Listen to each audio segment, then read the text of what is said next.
नमस्कार, स्वागत है आपका संसद टीवी पर। मैं हूं रामवीर श्रेष्ठ। हम हाजिर हैं संसद के शीतकालीन सत्र के 9वें दिन दोनों सदनों में हुए कामकाज का पूरा ब्यौरा लेकर हमारे खास कार्यक्रम सदन दिन भर के साथ। हम आपको बताएंगे कि दोनों सदनों में किन किन महत्वपूर्ण मुद्दों पर चर्चा हुई, दिखाएंगे सब कुछ विस्तार से। लेकिन आगे बढ़ने से पहले एक नजर सुर्खियों पर।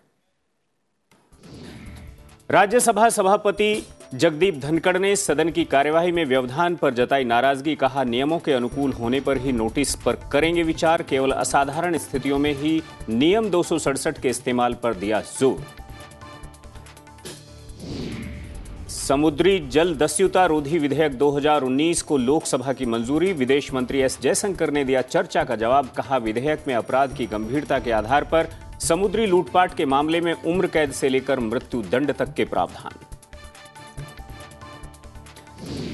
कर्नाटक के 2 समुदायों को अनुसूचित जनजाति की सूची में शामिल करने संबंधी विधेयक भी लोकसभा से पारित। जनजातीय मामलों के मंत्री अर्जुन मुंडा ने कहा, छोटे छोटे समुदायों की आवाज को स्थान देने और उनका कल्याण सुनिश्चित करने के लिए सरकार प्रतिबद्ध है।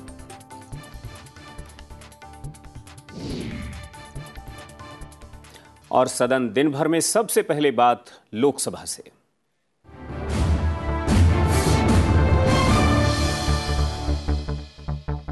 समुद्री जल दस्युता रोधी विधेयक 2019 को लोकसभा की मंजूरी मिल गई। सदन में विधेयक पर हुई चर्चा का जवाब विदेश मंत्री एस जयशंकर ने दिया।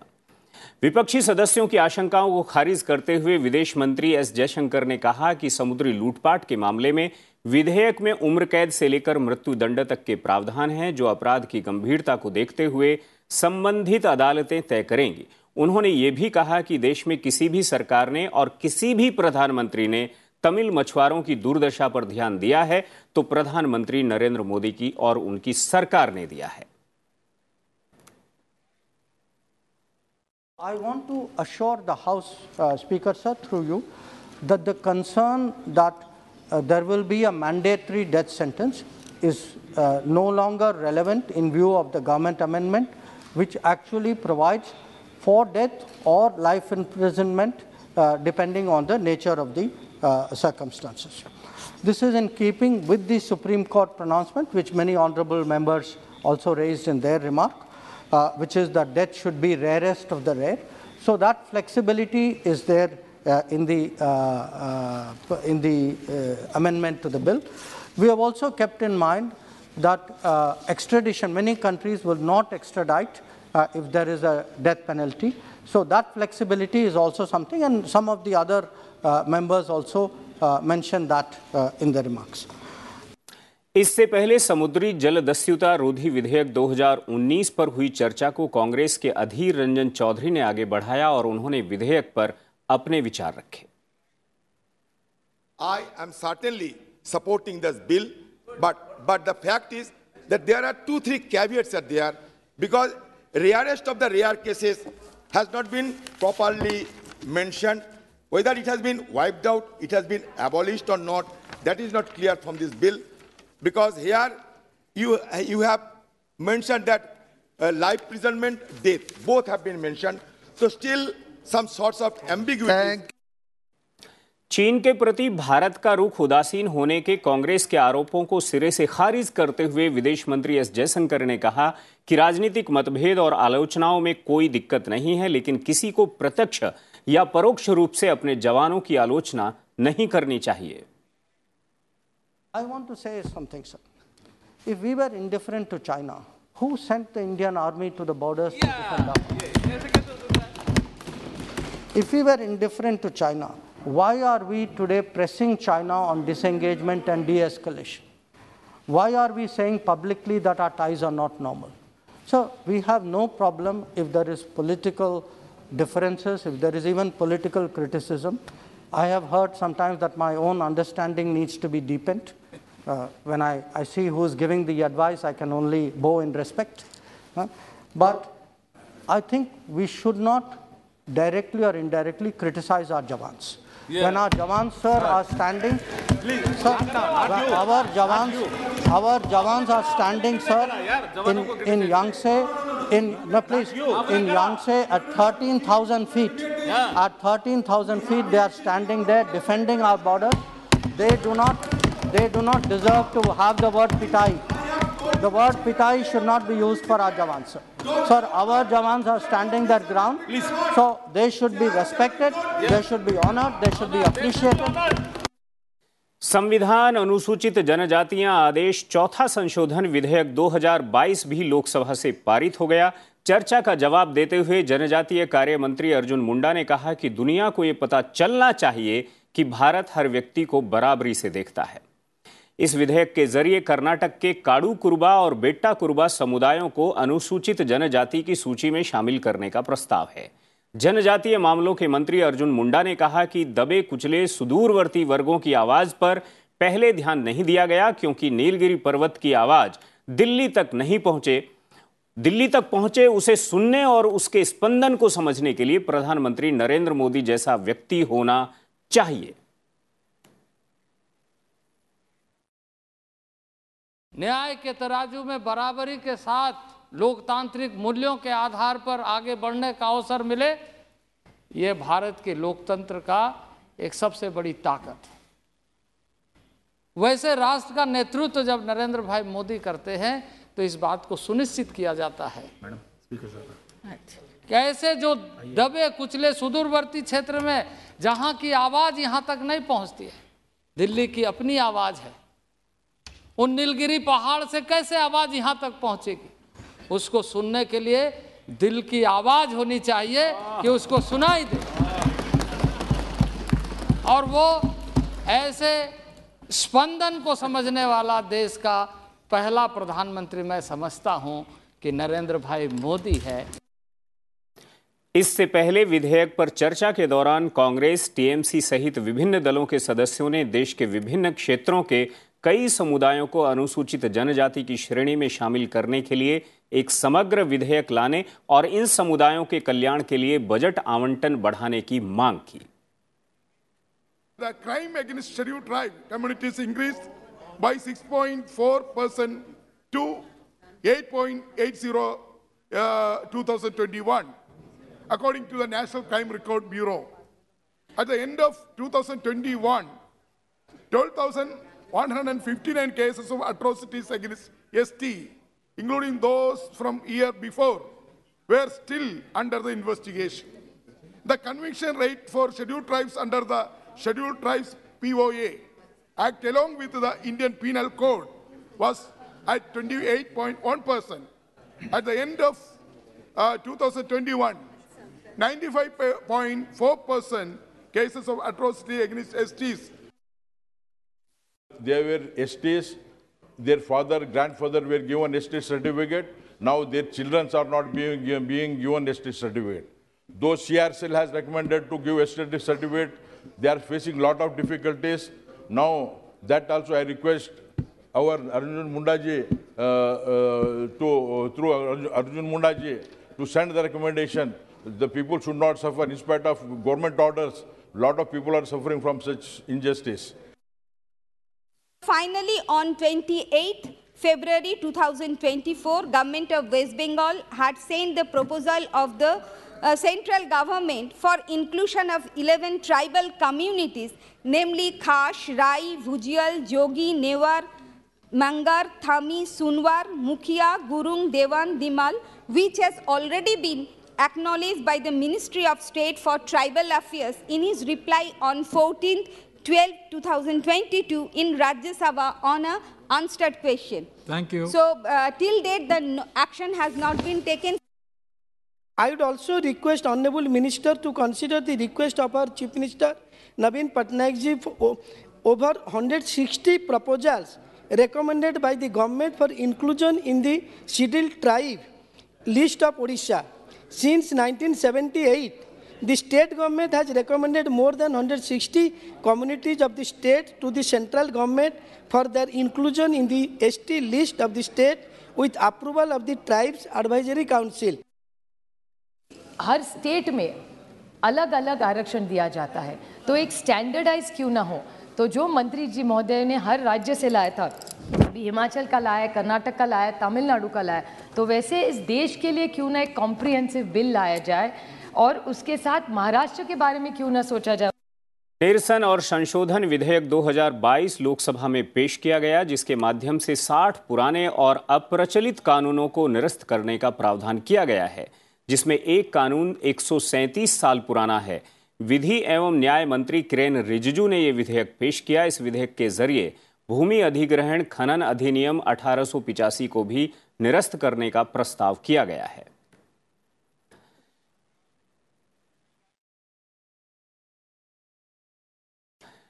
लोकसभा में प्रश्नकाल के दौरान पूर्वोत्तर क्षेत्र के विकास मंत्री जी किशन रेड्डी ने कहा कि नरेंद्र मोदी सरकार देश के पूर्वोत्तर क्षेत्र में शांति और स्थिरता लाई है।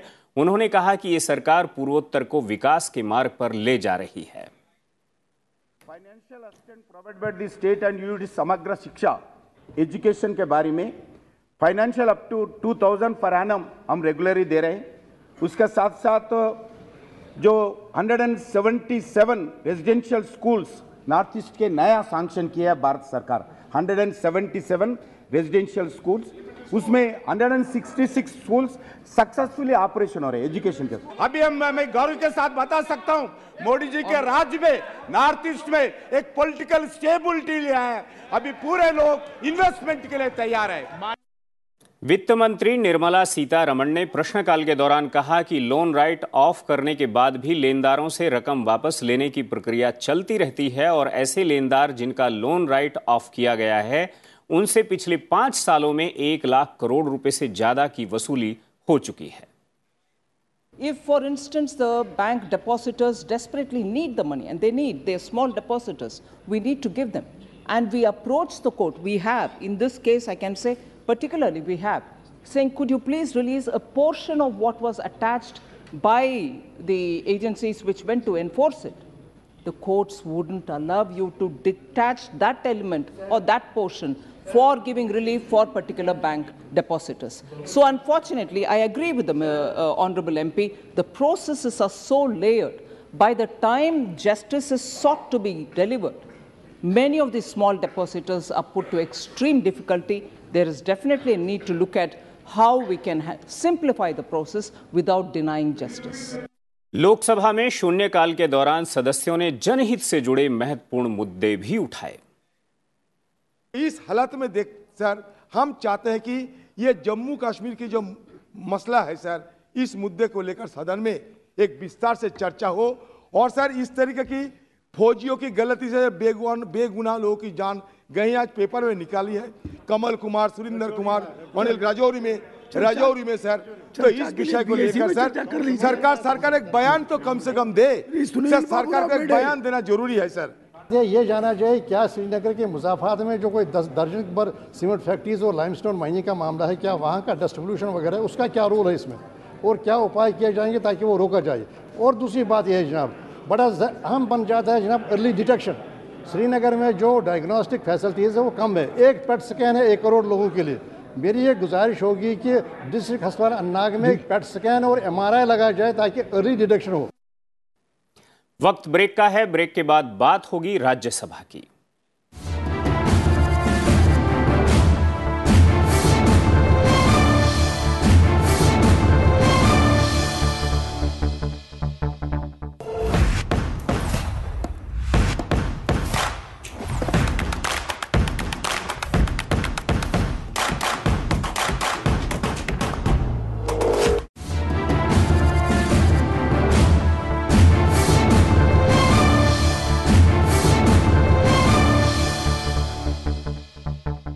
स्वागत है ब्रेक के बाद और अब सदन दिन भर में बात राज्यसभा की।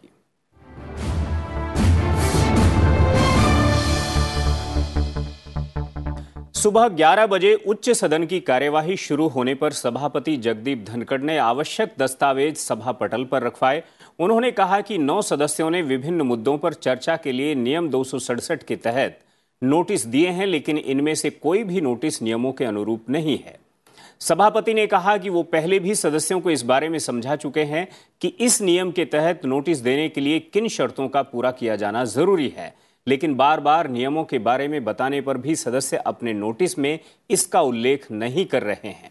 उन्होंने ये भी कहा कि नियम 267 के तहत चर्चा की मांग को सिर्फ असाधारण परिस्थितियों में ही स्वीकार किया जा सकता है। उन्होंने कहा कि कोई भी नोटिस अगर नियमों के अनुकूल होगा तभी वो उस पर विचार करेंगे। In spite of categorical indications, none of the notices measure up to the requirement. Honorable members, it is a painful duty for me that not only the rule is outraged, no attention whatsoever has been laid on the rule. The notices are drawn in a manner as if the rule doesn't exist. This rule is required to be invoked in extraordinary situation, rarest of rare cases. Suspension of the work of this House can take place under extraordinary situations. We have a situation where there is hardly a day where we do not get notices under Rule 267. I would urge the honorable members to carefully deliberate on what I have indicated. I will be open to any notice that is in accordance with the mechanism, any notice that is in line with the spirit and essence of the rules will receive my consideration. सभापति जगदीप धनखड़ ने उच्च सदन में गतिरोध पर दुख व्यक्त करते हुए कहा कि 13, 15 और 16 दिसंबर को 100 मिनट से ज्यादा के अवरोध ने अच्छा संकेत नहीं दिया है। I painfully report to you that loss of more than 100 minutes of disruption on 13th, 15th and 16th of December has sent not a good signal. In spite of being reminded on 3 occasions by the Deputy Chairman, my ruling was not heeded and the disruption takes place. It is my painful constitutional obligation to examine all these indiscretions. I am focusing on that. I have hinted some members to see me in the chamber and I will attend to the issue. It is never a pleasure, never a satisfying moment to visit a member with any action. But getting away and abdicating constitutional obligation is not an option either with you or with me. इस बीच सभापति ने शून्यकाल के तहत मुद्दा उठाने के लिए कांग्रेस सांसद प्रमोद तिवारी का नाम पुकारा, लेकिन प्रमोद तिवारी ने अपने मुद्दे से अलग चीनी अतिक्रमण के मुद्दे पर सदन में तत्काल चर्चा की मांग की। इस सब के बीच नेता प्रतिपक्ष मल्लिकार्जुन खड़गे ने भी आसन से चीनी अतिक्रमण के मुद्दे पर सदन में चर्चा की मांग की, तो नेता सदन पीयूष गोयल ने कहा कि पिछली सरकारों के दौरान भी कई मौकों पर इस तरह के गंभीर विषयों पर सदन में चर्चा नहीं हुई। नियम 267 के नोटिस के जरिए चर्चा की मांग खारिज किए जाने के विरोध में कांग्रेस सहित अन्य विपक्षी दलों के सदस्यों ने सदन से वॉकआउट किया। उच्च सदन में शून्यकाल के दौरान सदस्यों ने जनहित से जुड़े कई महत्वपूर्ण मसले उठाए।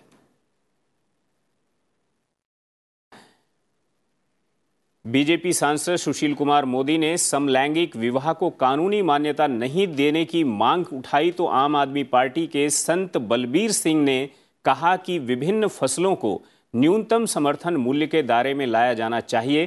टीएमसी की शांता क्षेत्री ने पर्वतीय क्षेत्र भत्ते का मुद्दा शून्यकाल में उठाया, तो वाईएसआरसीपी के वी विजय साई रेड्डी ने विशाखापत्तनम में ड्रोन अनुसंधान केंद्र स्थापित किए जाने की मांग की। भारत के अंदर same sex marriage is neither recognised nor accepted in any uncodified personal laws like Muslim personal law और any codified statutory laws. Same sex marriage would cause complete havoc with the delicate balance of personal laws in the country. मैं आपके माध्यम से यही कहना चाहूंगा कि 2 जज बैठकर इस प्रकार के सामाजिक मुद्दों पर निर्णय नहीं ले सकते हैं। संसद में इस पर डिबेट होनी चाहिए, समाज में इस पर डिबेट होनी चाहिए The benefit of Hill compensatory allowance has been given to Northeastern and Sikkim postal employees, but the same has not been given to the postal employees of the hilly region of Darjeeling and Kalimpong. I would urge the Honorable Finance Minister to include the postal employees of Kalimpong and Darjeeling Hill and grant Hill compensatory allowance to them as well. Drones can increase crop production by 15% while saving to farmers a lot of labor. Sir, I therefore request the central government to establish a center for excellence in research on drones technology in Visakhapatnam, Andhra Pradesh. के दौरान इस्पात मंत्री ज्योतिरादित्य सिंधिया ने पूरक सवालों के जवाब में बताया कि देश का इस्पात उत्पादन 12 करोड़ टन सालाना के ऐतिहासिक स्तर पर पहुंच गया है और भारत दुनिया का दूसरा सबसे बड़ा इस्पात उत्पादक बन गया है. I am also pleased to report to the House through you, sir, that India has now reached a new record. We have become the second largest steel producer in the world in the last 8 years, doubling our capacity from 150 million to 154 million tons worth of production. We are very, very aware of the environmental concerns across the board. This affects producers all across the world, and which is why I have enunciated in this House a very clear articulation of both the supply side and the demand side plans that we have in place to reduce CO2 emissions in the steel sector, because without a doubt, this is the way the world is going, and steel has to conform to that path of environmental protection. कोयला मंत्री प्रहलाद जोशी ने प्रश्नकाल के दौरान बताया कि देश की कोयला खदानों में क्षमता का अधिकतम उपयोग 90% तक हो रहा है और अगले साल तक देश में कोयला उत्पादन के और बढ़ जाने की संभावना है. This year, our total production will be 900 million ton. That means all our PSUs, they are using optimum, they are producing to the optimum level. So in last, and our requirement by 2030 will be 1,500 million ton. For that we have to scale up our production. Rajya Sabha में विनियोग संख्यांक 4 विधेयक 2022 और विनियोग संख्यांक 5 विधेयक 2022 पर एक साथ चर्चा हुई. वित्त मंत्री निर्मला सीतारमण ने विधेयक पर विचार का प्रस्ताव किया. चर्चा की शुरुआत कांग्रेस के पी चिदम्बरम ने की. उन्होंने कहा कि कंपनियों को विभिन्न सहूलियतें देने के बावजूद निजी निवेश में तेजी नहीं आ रही है. कांग्रेस ने सकल कर राजस्व में निजी क्षेत्र के कर योगदान घटने और तमाम दावों के बावजूद पिछले 9 सालों में जीडीपी के 2 गुना नहीं हो पाने को लेकर भी सवाल उठाए. तो सत्ता पक्ष के सांसदों ने सरकार की नीतियों की सराहना की और कहा कि तमाम मुश्किलों के बावजूद भारतीय अर्थव्यवस्था तेजी से आगे बढ़ रही है. Of the 4 engines of growth, government expenditure is robust, and much of the 3,25,786 crore will go into government expenditure, which is good. I only wish that the expenditure is efficient and the outcome is as good as the expenditure. But that is a different matter. But what about the other 3 engines of growth? We know that private investment is sluggish. Private consumption is down. हमने Covid का बेहतर तरीके से मुकाबला किया है. हमारे reserve bank of India ने जो ब्याज दर है वो अमेरिका और यूके की तुलना में बहुत कम है. हमारा इन्फ्लेशन केवल 5.88% है, जबकि अमेरिका और यूके का इन्फ्लेशन रेट 9 और 10% पर पहुंच चुका है. सती महोदय, हमारा जो विकास दर है, ग्रोथ रेट, इस साल 6.8% रहने की संभावना है, जो वर्ल्ड के अंदर फास्टेस्ट इकोनॉमी है. सबसे ज्यादा ग्रोथ रेट भारत की रहने की संभावना है. When pandemic year, that is Corona, when corporate tax was purposely lowered by Honorable Prime Minister Modi ji to provide relief to the COVID patients, 2019, that is not the year which should be compared with the current year by Mr. Chidambaram. Sir, instead, Mr. Chidambaram quoted the data of pandemic years 2018-19 and 2019-20, when the corporate collections was all-time high, 32%. 32% during their period. आज भारत की महंगाई इस वित्तीय वर्ष में 30 सालों में सर्वाधिक थी सर, 30-year हाई पे, जहां भारत की थोक महंगाई 12 से 15% के आसपास घूम रही है और खुदरा महंगाई 6 से 8% के आसपास घूम रही है. I would also like to mention the following. The linking of the rivers, particularly linking the peninsular rivers, is the need of the hour. But as it remains unfulfilled for several years, I urge upon the government to take concrete steps to execute the linking of the peninsular rivers a reality. सदन दिन भर में आज के लिए बस इतना ही. मुझे इजाजत दीजिए और आप देखते रहिए संसद टीवी. नमस्कार.